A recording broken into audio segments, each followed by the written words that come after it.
What makes this museum unique is that it's the only place in the world where a whole museum is dedicated to the art of the Holocaust.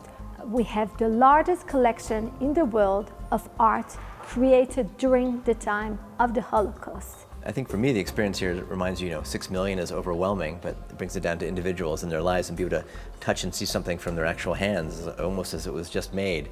So a real connection to the actual spark and spirit and soul. And also reminds you of what's lost. How many of these, if they'd survived, would have been the next Picasso or had a whole body of work that was lost, and how much art never survived to make it here in the first place. It's creativity. I think this is something that is inside you when you are an artist, and it needs to go somewhere. And I think the worse the threat becomes, the more the urge and the need becomes, if you're in a gray world and a dark world, to escape this with colorful pictures. They were very brave and found ways of actually documenting what they were seeing, which of course was highly illegal and could get them killed, and in some cases did. We just saw a painting now of somebody who had no paint, like in the Terezin ghetto, and he had to create his own paint and created a whole new way of making paint.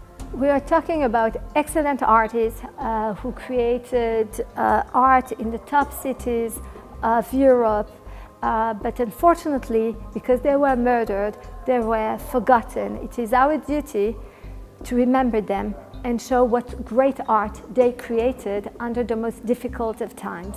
Many folks come to the main exhibit at Yad Vashem. It's a very deep, meaningful, challenging experience, but to come here also can shed a different light and perspective coming to the art element of the museum, and having that experience I think is both eye-opening and inspirational as well as deeply meaningful.